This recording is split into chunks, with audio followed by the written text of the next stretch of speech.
Just for those who don't know me, in addition to being the events coordinator for the Alliance Française here, I spent a half a century working on human remains, human bones and teeth from the Pleistocene, trying to make sense out of them, trying to learn something about the people and how they change through time.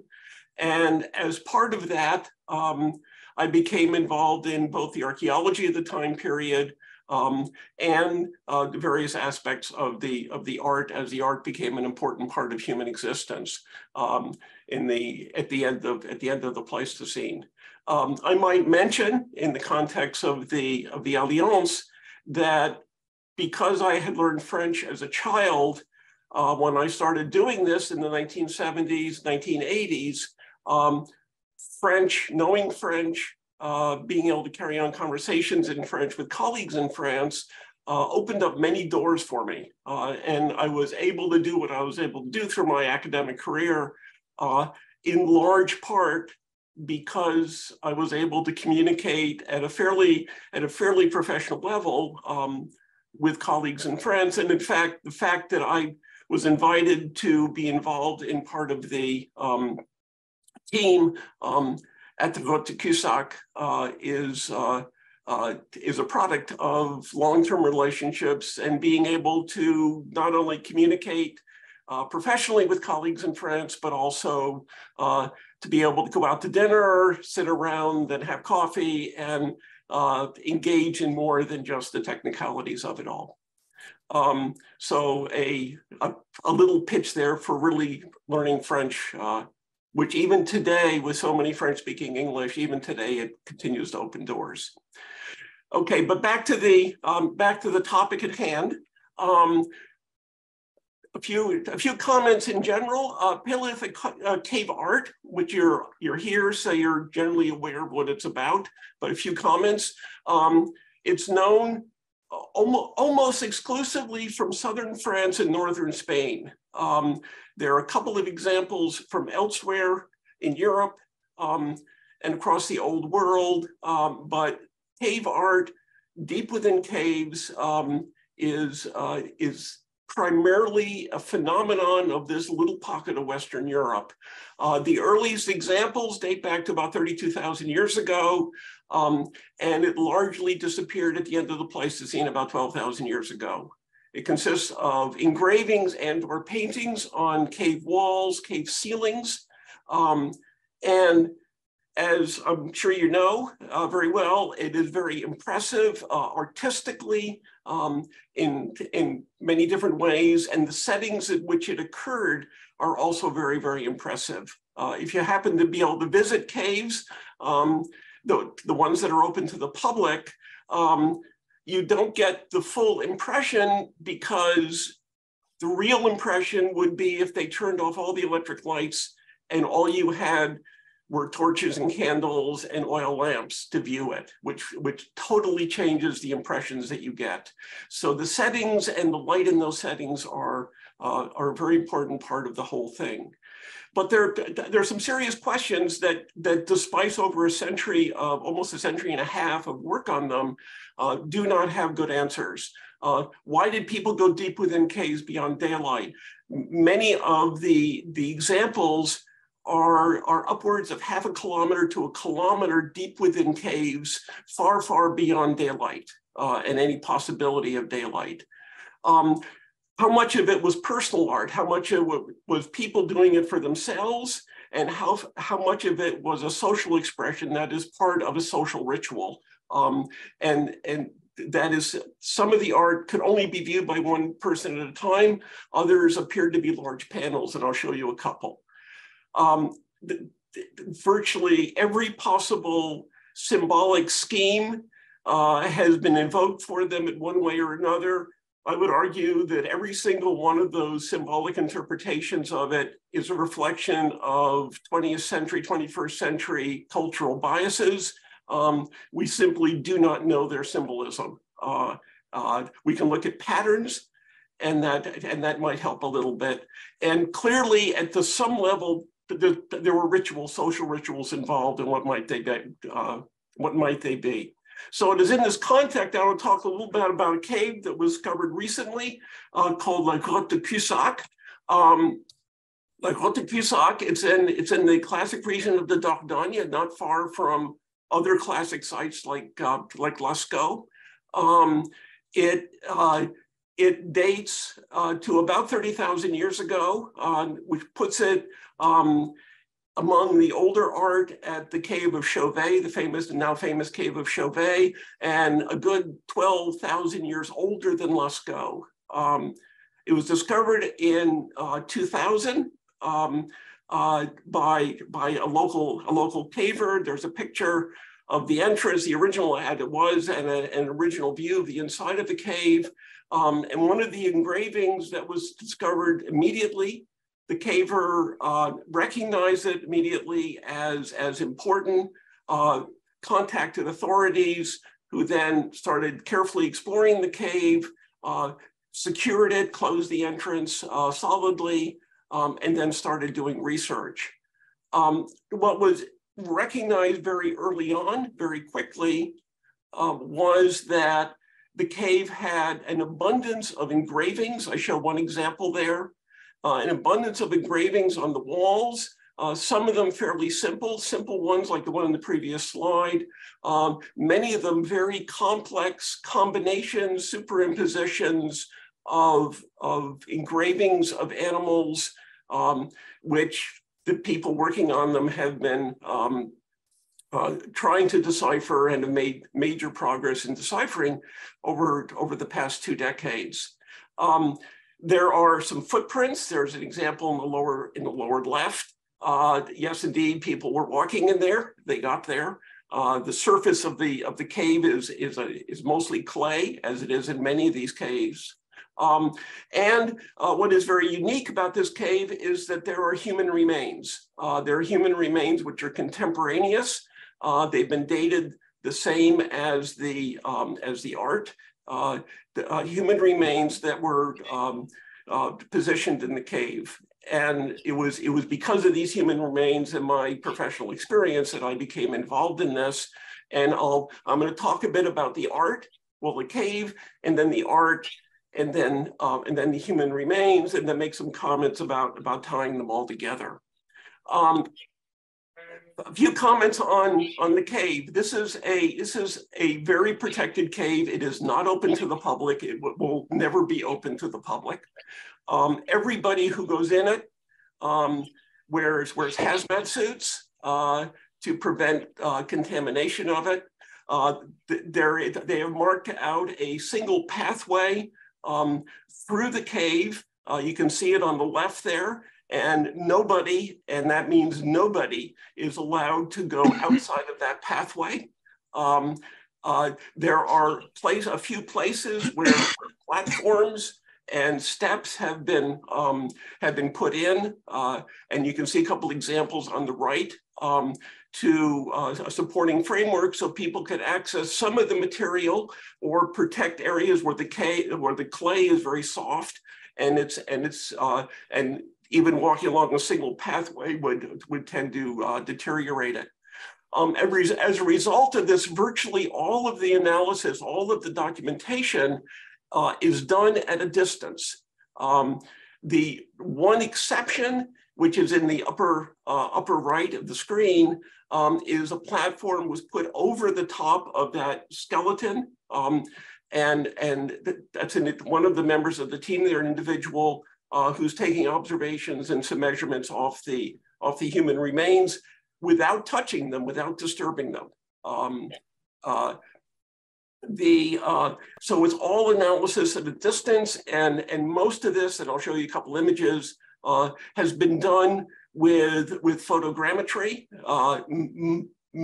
thousands and thousands and thousands of digital photographs, which are then analyzed through computer photogrammetry to create images and analysis. The analysis has been going on very slowly because the cave has a very high level of carbon dioxide in it because of air circulation patterns. And there's a period of about 2 months in the middle of the winter when the CO2 level is low enough for people to actually work in the cave. All the rest of the year is just closed up. And in fact, it is quite dangerous to be in there because the high level of CO2 means a very low level of oxygen. And this is a multinational, but primarily French team that involves somewhere around 80 researchers with all different kinds of specialties. It's a very large team of people who contribute their various aspects of it. So it's a very complex process, but this is basically in France, when these caves are found now, this is what happens. At least this is what should happen. It should happen even if it's a large complex cave like this or a very simple one. And I have indeed been in the cave. There I am with Jacques Joubert, who's the director of the whole project. You can see my dirty knees. There are places where one does indeed have to go on all fours to go through it.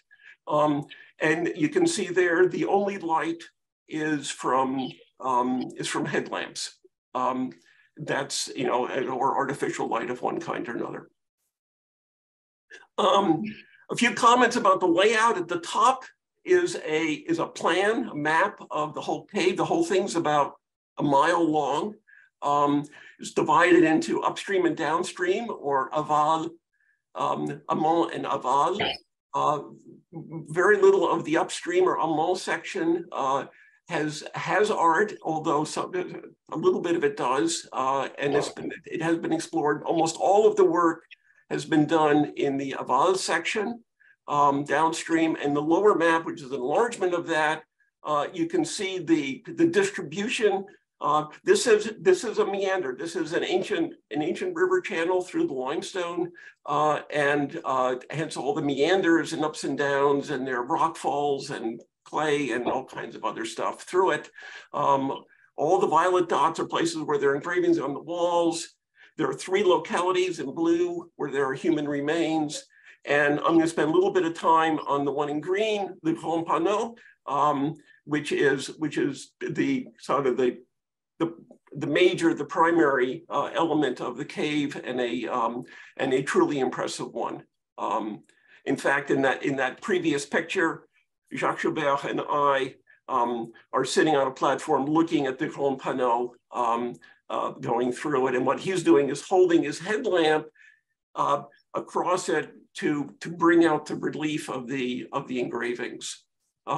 It's an impressive cave, and bear in mind that where the entrance is, the bottom map, where the entrance is, and we're looking at a fifth of a mile, quarter of a mile or so along this pathway, which nowadays we go along. There's a nice path. There's stairs. There's a place.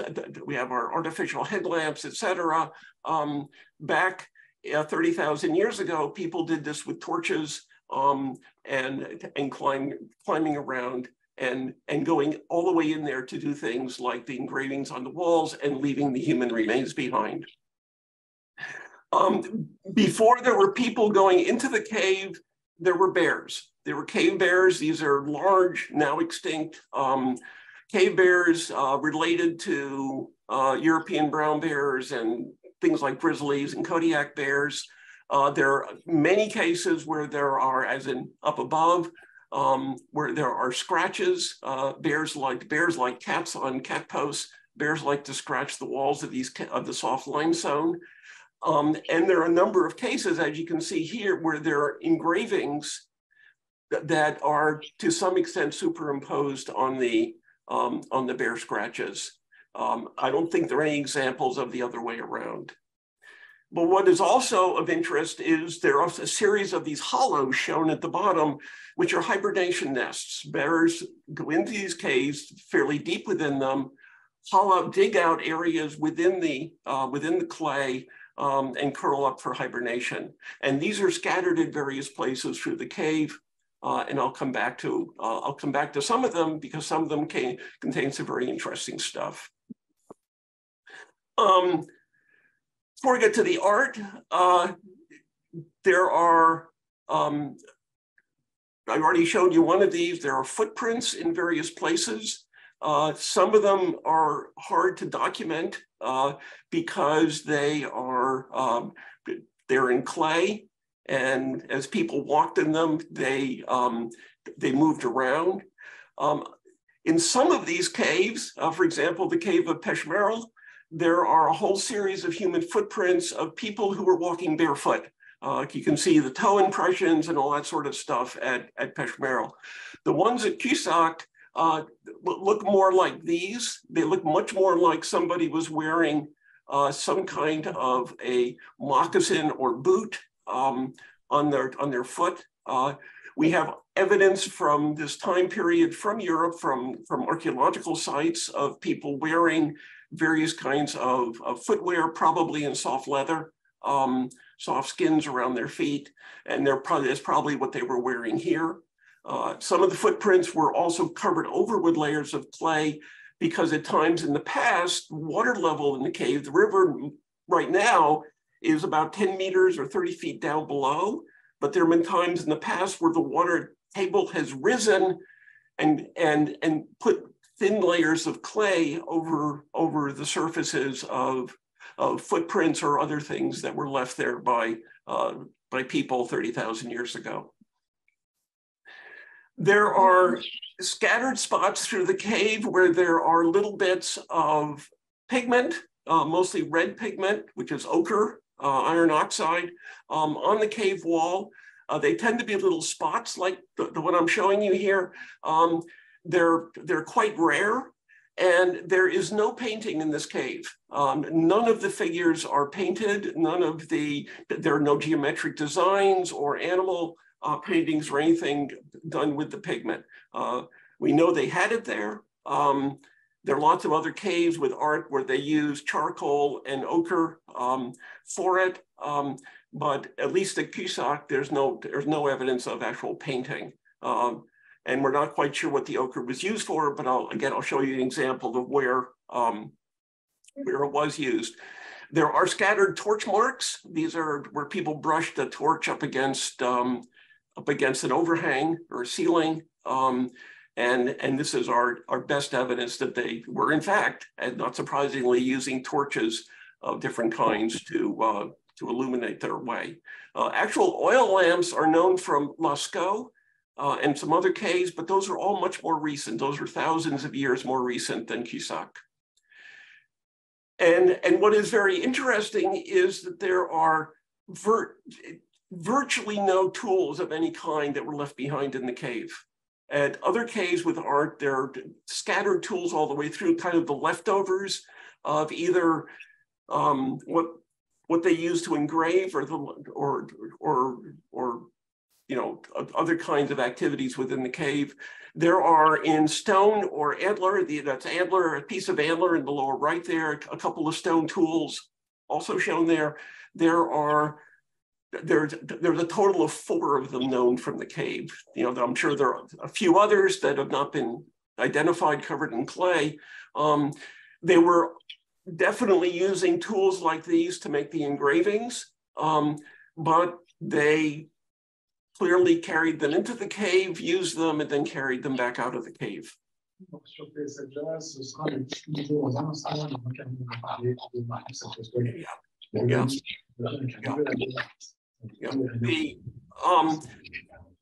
So what do we have in the way of art? What we have here, what referred to as parietal art or art on the walls, it's on the walls and overhangs. There are over 600 of them that have been identified. The actual number is a little hard because, as you can see in the upper left, there are a number of places where there are superimposed engravings, and trying to sort these out and how many actual animals are there and how many anything else is there is a very, very complex process, and it's hard to actually count them. Some of them Some of them are clearly identifiable. There's an engraving of a bison there.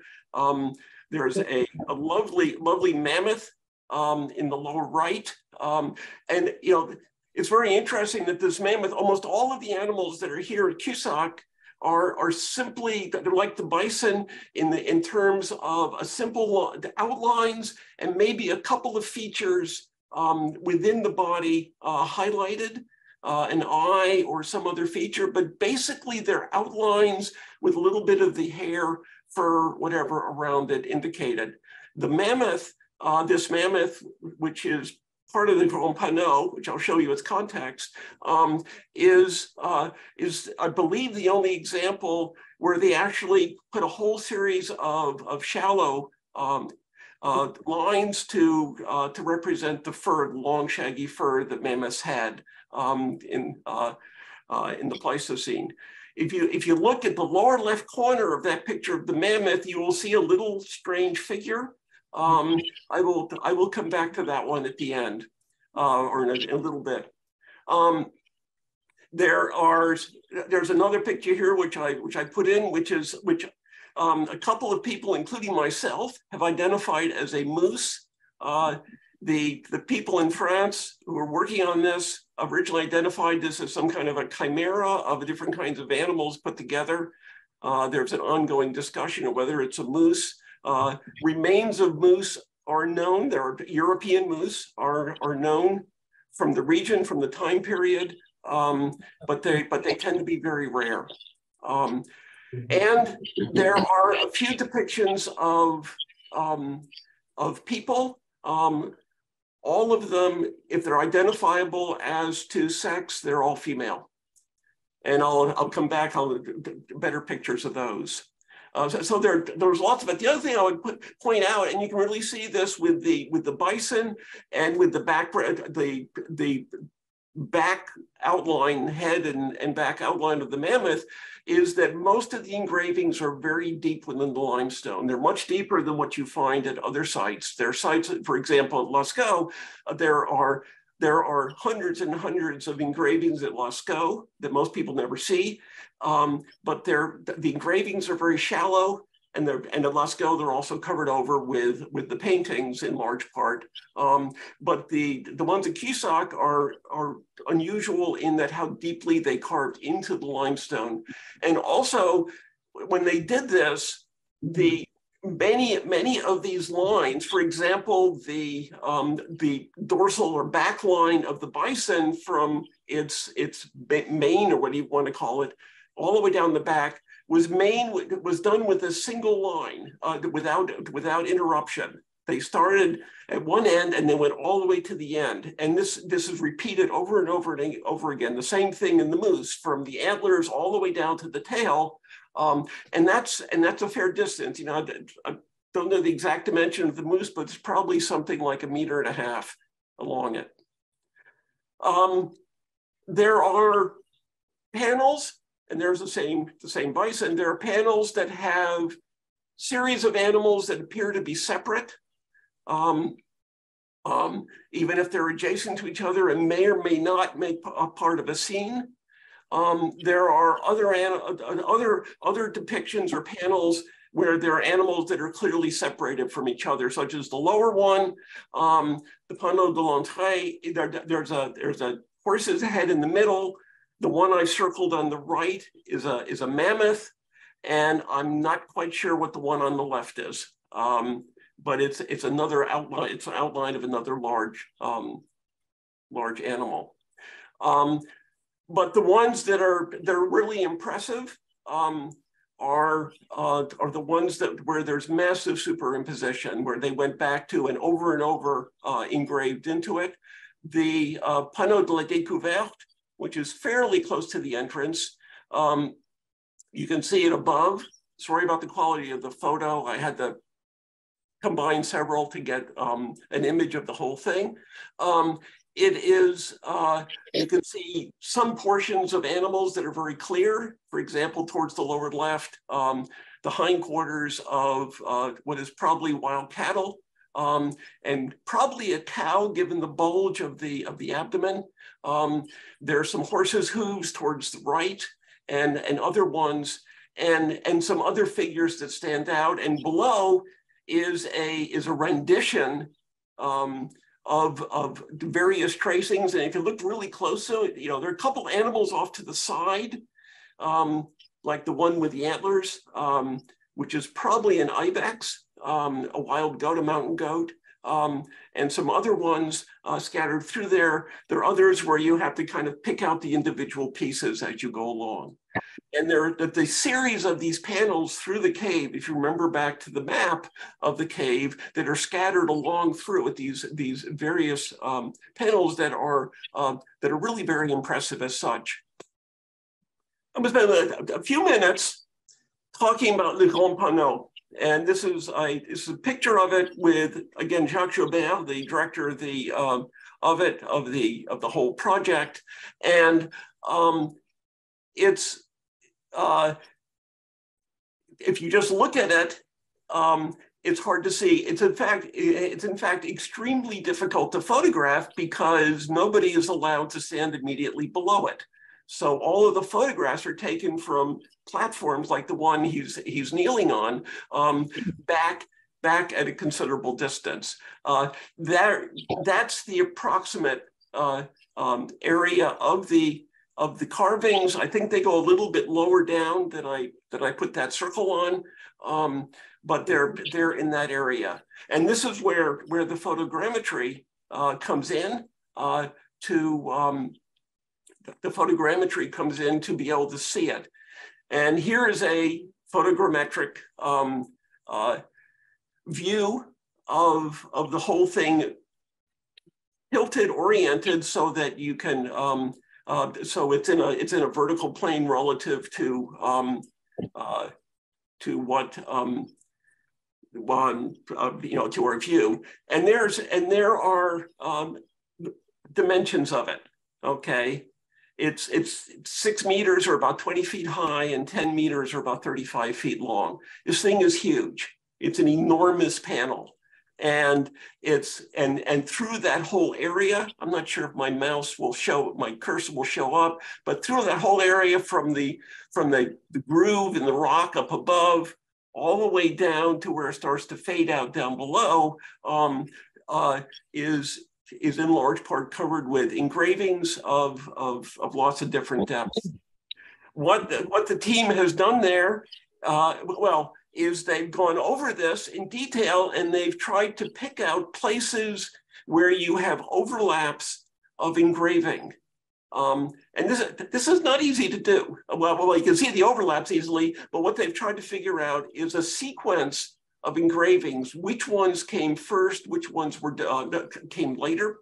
And as from the way the rock has crumbled a little bit around the intersections, and there are several highlighted here. And by doing this, they can not only separate out individual features, and if you look carefully there, you can see a horse's head here with an eye and its mane going over, and then the rest of the body on goes. But there's another animal underneath that with a hoof coming down lower, actually a pair of hooves coming down lower, which do not belong to that horse. And the whole thing continues on. When you do that, you start out with a layer of animals that seem to be among the earliest that are on the panel, and in particular, here's that mammoth with the striations on its back, with a funny little figure next to it, and you have this really large wild ox or bull, which is about 12 feet across. And some of these, as I mentioned, the back line of this animal, the entire thing along there, from the shoulders and horns all the way back to the tail, would have been done with a single motion, a single groove all the way along it. So you end up with features like creatures or animals like this coming out, And then you get additional ones that are added onto that, that come through the whole, additionally like this. And then when you get everything together, you end up with this incredible maze of lines. And I give full credit to the people who have done all of this. This is not a trivial job. They published these, a scientific article with these series of images in it a couple of years ago. They've been working on it for over a decade. This is not a trivial amount of work. And what it raises are the sequence of engravings, and this is the best example that's been worked through the most, but the other ones like the Panneau de la Découverte and others where there's superimposition. What is going on here? Again, it's this issue: is this private or personal art, or is it public art that is part of art for a whole social group?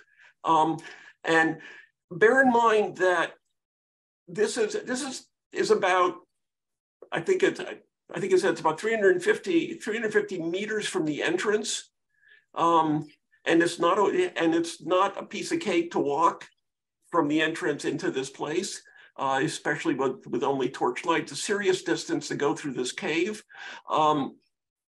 It's a long ways deep within it. These really, really large engravings are there. Was this done by one or just a couple of people because they had this real urge to do deep engravings and a sequence of engravings on this rock? Or was it done for a group of people, a social group of people who were in large part there? We have no idea how many people would be there. You could easily fit, if people were all over the rocks and everything else that's around it, you could easily fit maybe 20 people in there. It's not a flat surface in front of them. It's very irregular. So, who was in there? And, and this also raises another question: was this art done to be seen, or was it the act of doing it that was important? Because as you can, looking at this picture, you can see that just simply looking at it, except for the little mammoth, you really have to look at it carefully to pick out the individual animals. So, what was involved socially in all of this? And, these are questions that this panel raises to try to understand what was going on with this cave art. But these same questions apply to virtually every one of these caves that has more than just a few paintings or a few engravings in it. It applies to every single one of these sites, the big, fancy, well-known sites like Chauvet and Lascaux and Peshmeral and some of the other, Altamira. It also applies to other sites. I visited one site years ago where you had to walk over a kilometer through a main gallery, off into a little side gallery. And in this little gallery was this life-size engraving of a mammoth. And you could not see the whole thing from standing in the little side gallery by itself. So, why were people doing this? Well, again, was it personal? Somebody just had this urge to go a kilometer into the landscape and into a limestone cave system and create a life-size engraving of a mammoth, or was this something else? And these questions have been asked for a century or more, and they're fascinating. We would like to know a lot more about them. They're very hard to answer. A few comments on depictions of people. On the upper left is that strange little figure next to the mammoth. You can just see the engraving of the mammoth tusks up above it. It is a very schematic female figure. Up above, in the middle and on the right, are two other engravings of women, which are actually fairly close to the entrance, but the other direction. They follow a number of aspects that show up repeatedly in little figurines that are carved figurines that are, at the most maybe 5 or 6 inches long, of females from the same time period. The heads are very schematic, and you virtually never have facial features depicted. There's one that has a couple little slits marking eyes, and that's about it. The breasts are usually very prominent, as in the one by the mammoth. They're sometimes very exaggerated. In others, they're just fairly large.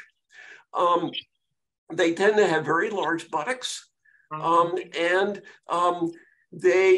Frequently there's an abdominal bulge, which people have been debating for years as to whether this represents pregnancy or this goes with the bulge of the buttocks to depict a woman who has a little extra weight on. In fact, there are some of the little figurines, in particular one from Austria, from the site of Willendorf, is clearly a depiction of an obese woman. And it's anatomically very accurate depiction of that with all the appropriate skin folds in the right places. And these people had tough lives. These people had serious lean seasons every year. These are hunters and gatherers. They were living off the landscape.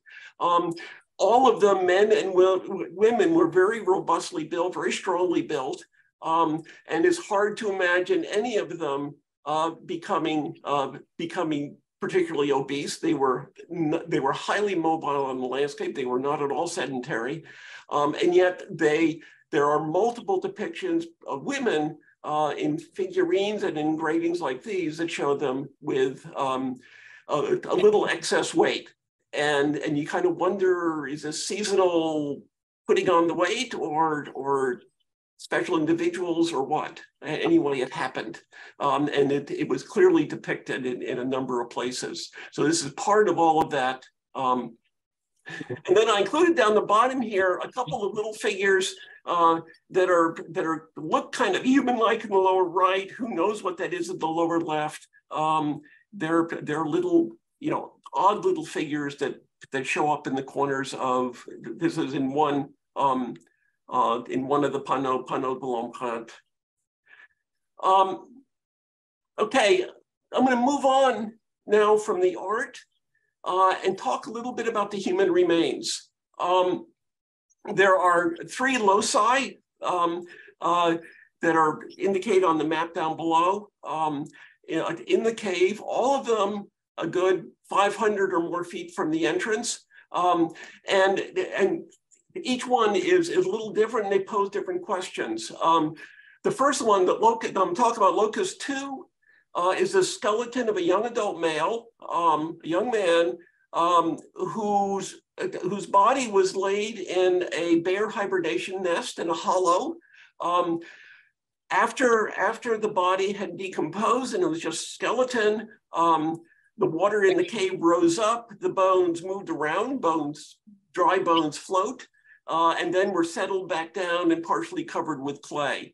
So what this was simply an individual's body, a young adult male, whose body was laying in this hollow, in this bear nest hollow.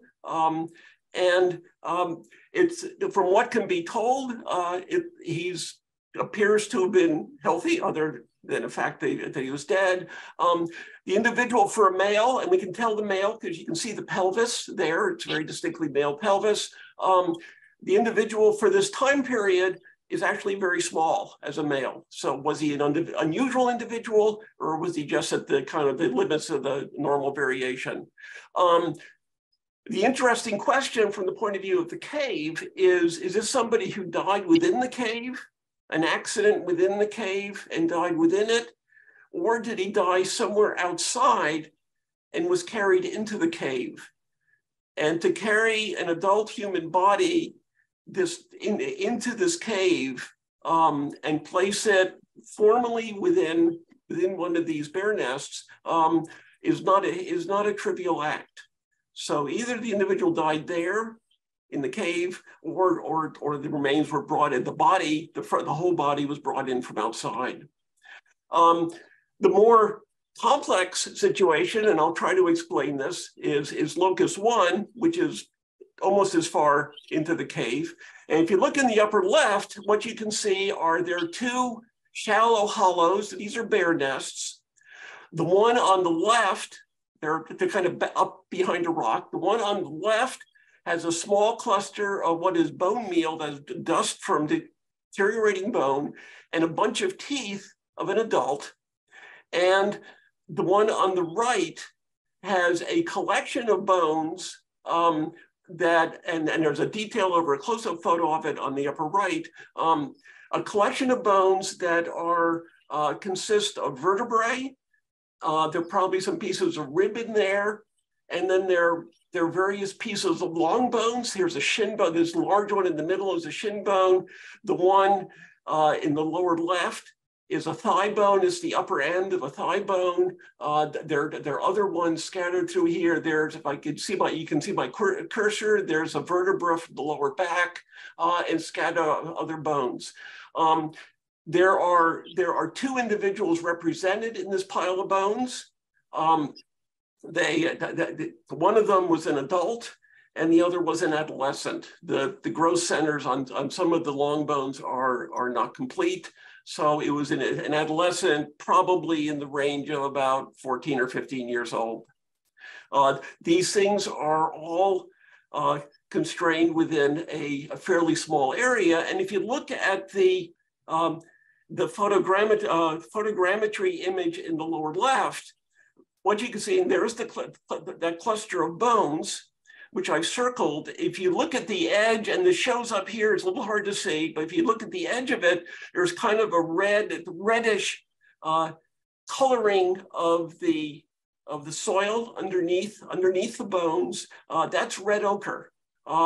That's red ochre, and a layer of this ochre, this red-brown pigment, was placed in this bear's nest, in this circle, very clearly delimited, and then all of these bones were placed within that. I say virtually all, in fact, all of the burials that we have from this time period across Europe, the individuals' bodies were more or less covered with red ochre when they were buried. In some individuals, the whole body was covered with red ochre. In others, it was covered, the head or the shoulders or some portion was covered with red ochre. It's very much part of the burial ritual from this time period of individuals who buried as whole bodies in archaeological sites. What is also interesting, and you can see this in the lower left picture, is that the areas within that red circle, that red dashed circle, where the bones are and the ochre is only a portion of the bear's nest. It's very much constrained within the bear's nest, which we haven't interpreted as the bones, all of these bones being collected together and put into some kind of perishable container, a basket, a bag, something of that nature, and carried to this point and then deposited. And the teeth that are in the other hollow are of an adult, and may very well, although we can't prove this, may very well be from the adult who is in this cluster of bones. So that the bones of the body and the bones of the head were separated when they were placed within this. There's actually a number of cases from the time period of portions of human bodies being separated and deposited separately and ritually from archaeological sites. So is this another example of that?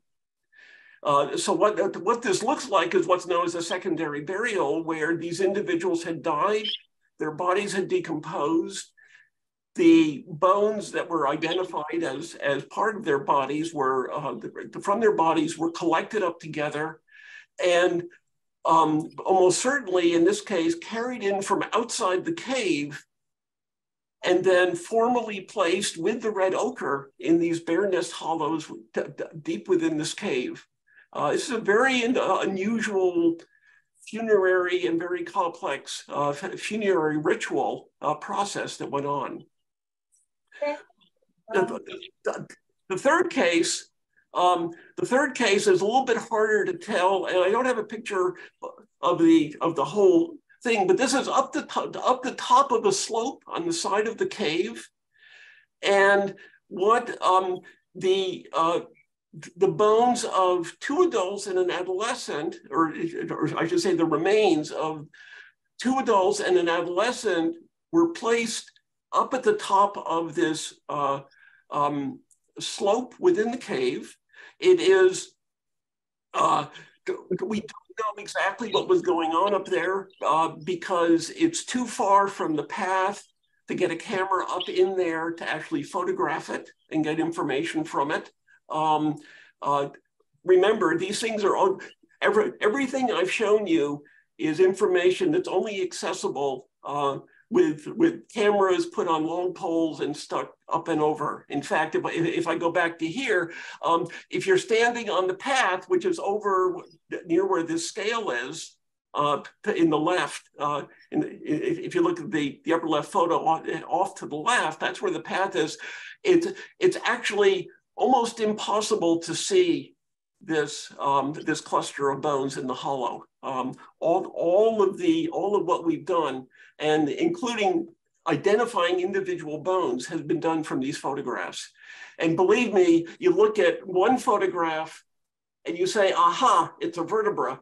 And then you look at the next photograph from a different angle and you say, no, it's one of the articulations at the knee, and back and forth. And so a variety of individuals, myself included, have gone over these photographs back and forth to actually come up with consistent, or at least agreement about what the identifications are. You know, if we had the bones in our hands, it would take us no time at all to identify what they are.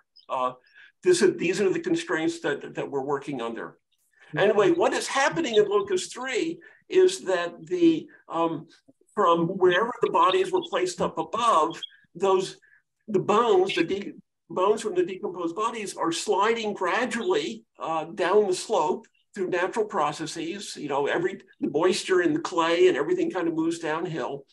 But what's curious is that in one place, on one side of the slope, the bones that are identifiable are all from the lower part of the body, from the pelvis down to the foot. The long one here is the outer part of the lower leg.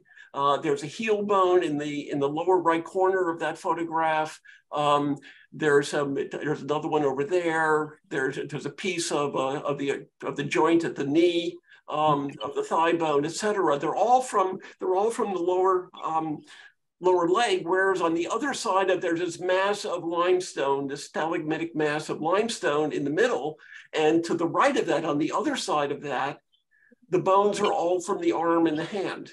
And there's what is in that photograph on the upper right are the two bones of the forearm of one of the individuals, and one is down below, covered in clay and hard to identify, are the bones of a hand, in which the bones are still together as they would be in the individual. So they came to rest here when there were still soft tissue, ligaments or something holding those bones together. On the left of that picture are wrist bones, and on the right are the metacarpal bones, or the bones of the middle of the palm.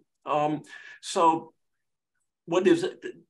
We don't know very much about what's going on here. We can identify 3 individuals. We don't know why the upper and lower parts of the body are separated into different slopes. Were they separated? Were portions of the body separated? What was going on here?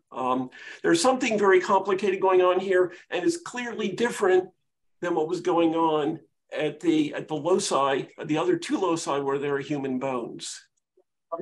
So what do we have in all of this? And I'll just try to wrap it up and I'll give about 10 minutes or so for questions and discussion. It's about 30,000 years ago. You can think of that as 300 centuries. That's quite a while. The spectacular wall engravings with no paintings, mostly in panels, a few single figures. And in the panels, you get this sequential superposition of them, that the same sites were being used over and over again. They're impressive as art. The setting is impressive as art at all. But I'm primarily, I love the art, but I'm also interested in the human behavior and what human behaviors went into all of this and how it fit into their whole social systems.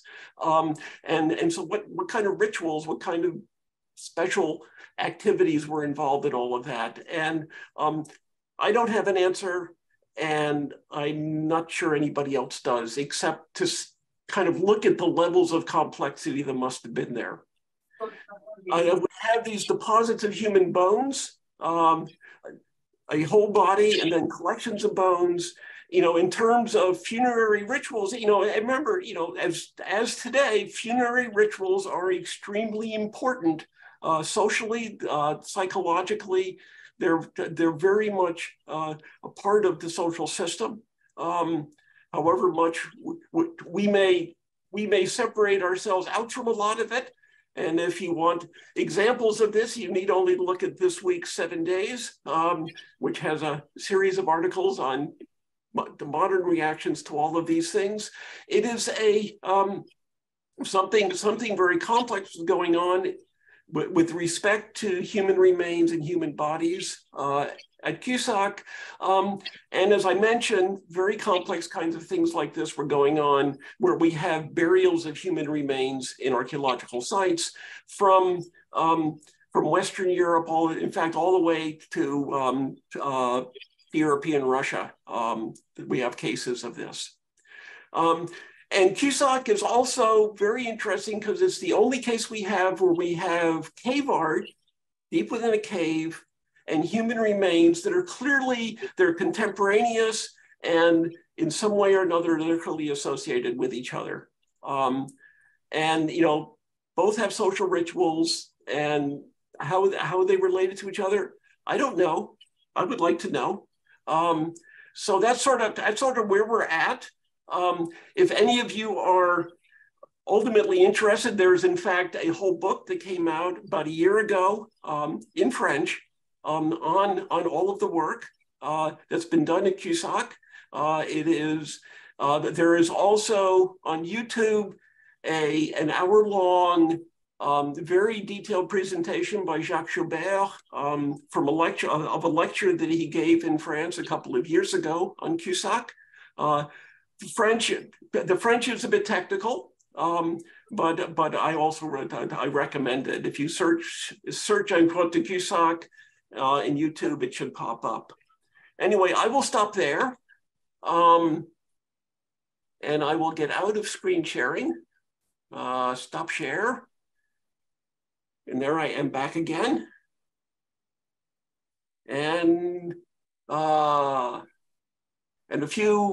a few questions here, okay? I assume you can all see the questions on the feet.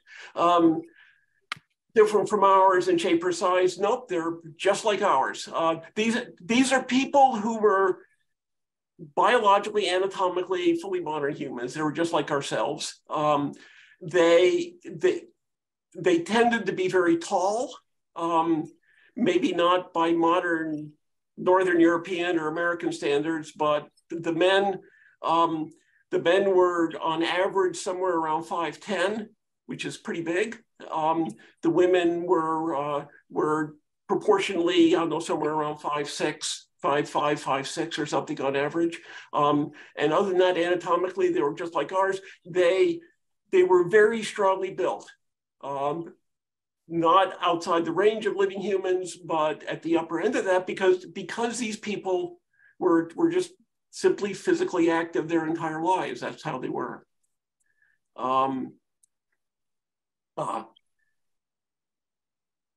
Okay, Okay, I'll skip a couple here. Is it unusual to find human remains in these caves? It is very unusual. There are caves that have portable art, little engraved, portable bits of art, little carvings, whatever, that are found in caves that also have human remains. But I've worked at one in the Czech Republic. There's another one in northern Spain, a place called Isturiz, and others. But this is the only case of actually, there's one other case where there are some human remains and there's also art, but the connection between them is not at all clear, and they're probably not contemporaneous. This is the only one where they are together and clearly contemporaneous. And okay, how is the dating done? The dating of the human remains is radiocarbon dating done directly on human bones. Very small pieces of human bone were taken from ones that were accessible. In fact, fairly early on, and so the human remains were directly dated. The dating of the art, well, first of all, there have been a whole series of dates done on the formations within the cave, the stalagmites within the cave, there's calcite that forms within it, and using uranium isotopes, you can date that. And there's been a whole sequence of those that have been done. And of course, they start before and they expand after the time period of the art. The art itself has been done, has been dated primarily by radiocarbon dating of carbon that's in the torch marks, which are assumed to be the same as the same age as the art, since it all appears to be one package.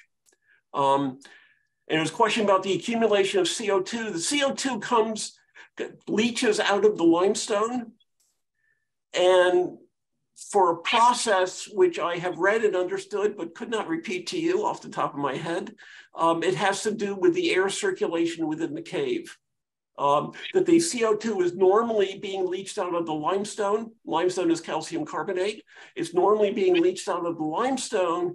And if there's appropriate air circulation through the cave, it will be moved through the cave and moved outside.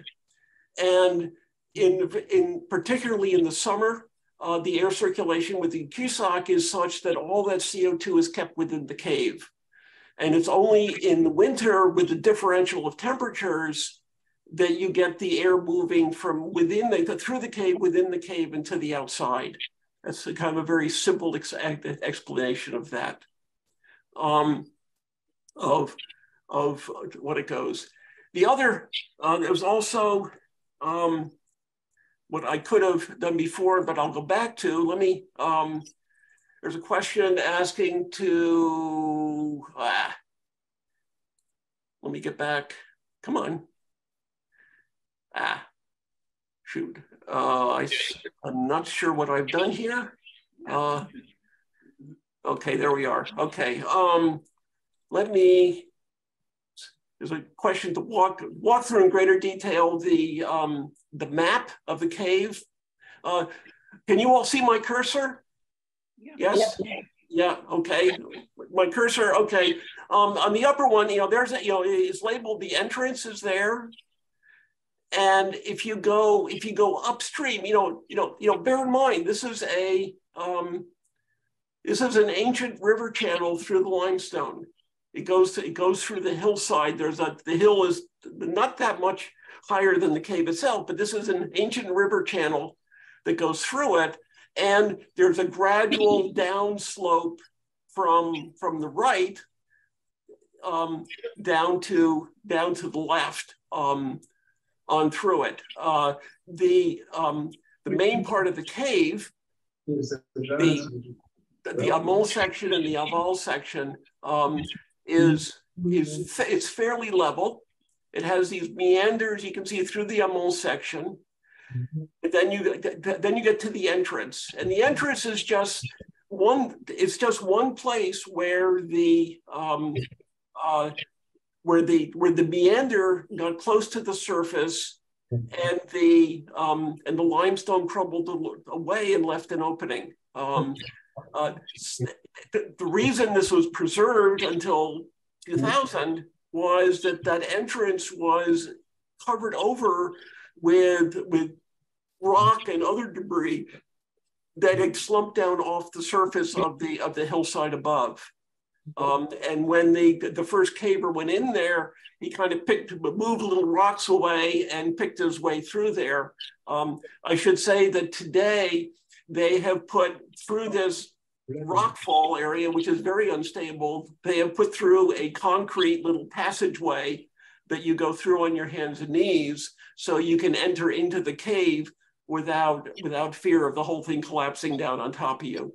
But anyway, and then, for the, again, the entrance, if you look at the bottom map, there's the entrance, and there's a panel right there. That's the panneau de l'entrée. Off to the right a little bit, towards the amont section, you have, that's where those two engravings, side view engravings of women are located. There are also some other interesting one. There's actually a wonderful engraving of a goose in there, which is very appropriate for the Dordogne, since it's the classic area for making foie gras and other aspects of goose. Of course, 30,000 years is a long time to be raising goose, and there's no evidence that it was anything domesticated back then. But anyway, there's a beautiful engraving of a goose, and then there are a few other small ones in that area. Then you have this long winding passage with a couple little engravings that goes on through, and then you start getting into some of the larger panels, like the panneau de la découverte. The clay bridge is a large mound of clay that they have now built a steel set of stairs up and over. That has engravings, a panel around it. The larger circles are all panels. Then you get to the two loci with human remains, and then several other panels, larger, smaller areas with engravings, another winding around. The third of the locus of human remains, you can see, is much further in the cave than the other two. Then you get these additional engravings area. Then the Grand Panneau is a long ways in. And there's actually more art that extends further in the cave off to the left here, which you can just barely see from the end of the pathway. I've not actually seen it. But from photographs, if you look down there, but they haven't established a pathway much further in there, and they're just leaving it for now. So, I should point out, there's this pathway, and you can see the little dotted line that goes through here. That there's this pathway through here, and the pathway goes up and down. There are places where you have to crawl on your hands and knees underneath overhanging rocks. It's not a piece of cake. It's not very difficult. You don't have to be a caver to do this, but it is a fairly complex one. Abondant partout sur la planète, et à partir du moment où vous avez des capitaux qui sont abondants, ils se distribuent dans tous les pays, y compris dans les pays émergents. La Banque mondiale, ça avait été inquiété des gens en octobre 2019, en se disant qu'on n'avait jamais atteint un niveau d'endettement aussi élevé, et que si un jour tout est à augmenter. Pardon, j'entends mal.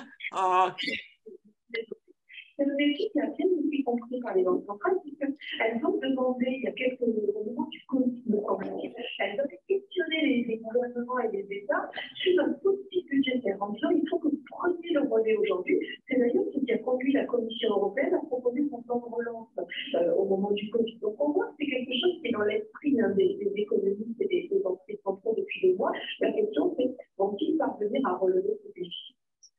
Et notre focus pour le monde de la semaine prochaine sera consacré aux élections de mi-mandat aux États-Unis. Voilà pour l'instant de tristes nouvelles pour le monde de la musique figure Est-ce que quelqu'un peut me répéter ça? J'entends un écho. Je ne sais pas si c'est moi ou c'est vous. Maintenant, c'est bon. C'est bon. Oui, OK, j'entends. OK.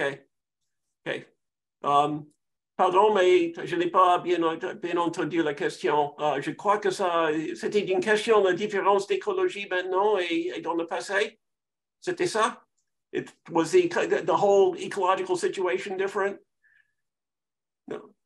Well, yeah. Anyway, I'm not sure of the question, but the point is that this is, this was, 30,000 years ago. The physical landscape there was basically the same as today, but the ecology was totally different. This was the beginning of the last glacial period. It was during a moderately warm phase of the last glacial period. But, this was a time, given the animal depictions, this is a time when it was probably the best parallel to it would be what you would find today around Hudson's Bay in Canada, in terms of, except, fairly accentuated. Very little in the way of deciduous trees, and a lot of animals that are basically cold adapted in one way or another. It's basically the eastern extension of what's been called the Mammoth Steppe, which is the extension of large animals who were living in very cold climates, or versions of, the horses are almost all certainly depictions of what's known as Przewalski's horse, which still exists today, although it's very endangered, which are horses, small compact horses with very long fur, very long hair. I guess horses have hair. They're mammoths, wild cattle, bears, you name it. These are cold climate animals living on a landscape that was seriously cold, and these people were actually doing rather well. They certainly had time to go deep within caves and produce incredible engravings. Okay, anything else? I'll stop the share. Okay.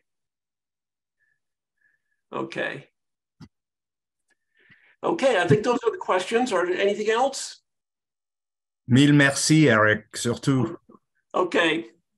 Pas de quoi, c'est mon plaisir. OK. Eh bien, avec ça, bon week-end. Merci. OK. Merci, au revoir. Au revoir.